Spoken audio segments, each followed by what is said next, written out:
Make sure you check out our online store where we work with our graphic designer to create stunning garment and product designs that feature a wide variety of aircraft types such as British fighters, World War II aircraft, American bombers, Russian fighters and much more. You can pick your favourite designs and personalise any items within our Redbubble store that range from clothing right the way through to stationery. All of our designs feature our logo so you can show your support for the channel while getting a quality product. You can head to our website aircrewinterview.tv and click store, or go to redbubble.com/people/AC interview. Thank you and enjoy.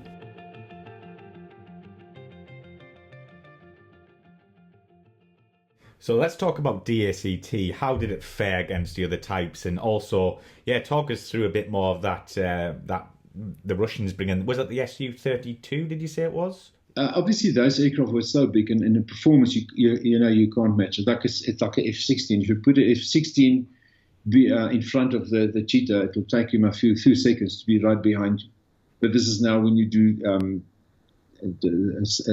initial training with them, because it lacked that performance. But when you use your tactics and you use your EW and you use your missile ranges and stuff, it's a dangerous aircraft, and you have to be careful. The aircraft that we had there, and there's a lot of contentious issues about the photograph you have with it. It's a Sukhoi 30, the dual-seater. And everyone said, no, that's not a 30, because there was no 30. That was specifically designed for the arms deal where they came for marketing in South Africa. And that was called the Sukhoi 30. And I was very fortunate to fly the front seat with Vika Pukachev in the back.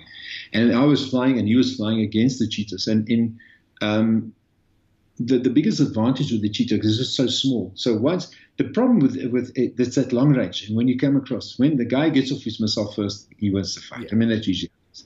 But if you can survive that, we can see him from far away, and you go down and you come up underneath his belly. Then he's got a problem. He's got this beautiful radar stuff, but I mean, that overruns, sometimes at closer ranges, it actually burns out our EW, it burns out our radar. That's how powerful it was. But there's always, if you can get inside, but then you mustn't miss. Well, because its performance is amazing. But they struggle to pick up our aircraft because with that camouflage, it's very difficult when there's haze. And you just don't see the aircraft. And that's the advantage we had, that we could see that huge aircraft from quite far. The other one they had there was the Sukhoi 32, they called it, the single-seater.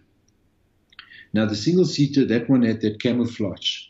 But it wasn't designed for actually the area, and some it will work well. Where Spotty was very similar to that aircraft in the sense of it's not the real camouflage for up in the air. Although Spotty, amazingly, you struggle to see that aircraft. When it's clouds, you just don't see that aircraft. Really? Because they had white ends. Yeah, can you believe it? Wow. And that was one of the when we were going to paint that aircraft, the Air Force Command Council said, this is an operational aircraft, expensive one. It has to remain operational.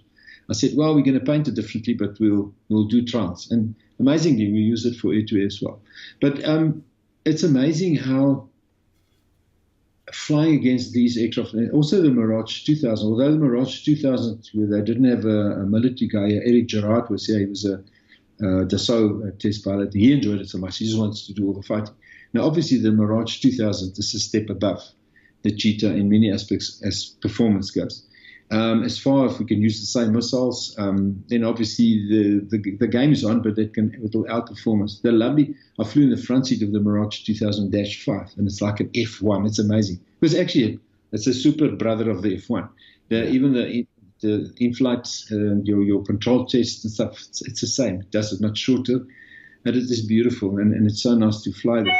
So all we lacked was something with performance, and for the lack, I think Martin explained to me, and he said the Russians always says you got an air combat, you have acceleration performance times turning performance times sensors times to the power of 3 and times 2 weapons to the power of 4.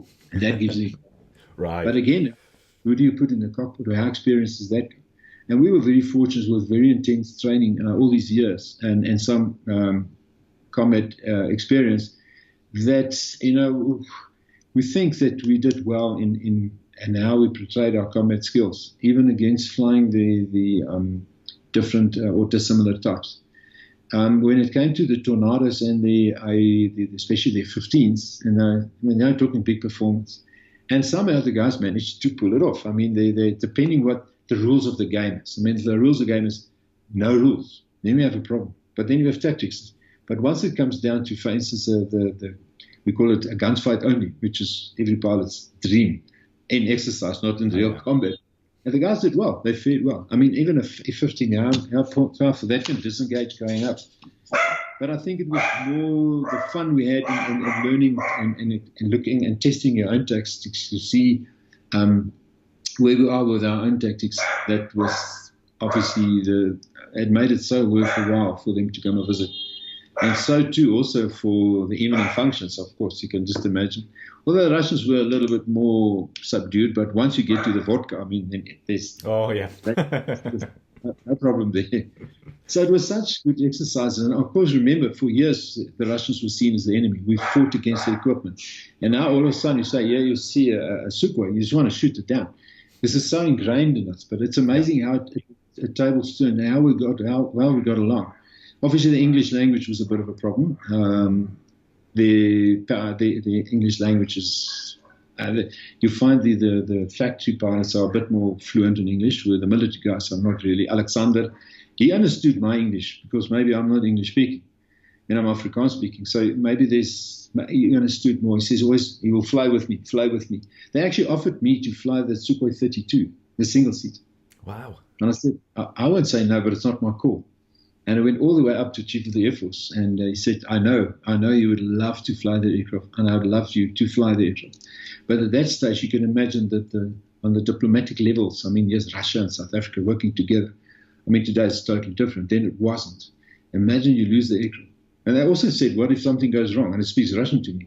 He says, no, you know ejection seats. Very good. You know? So I said, fine. No problem.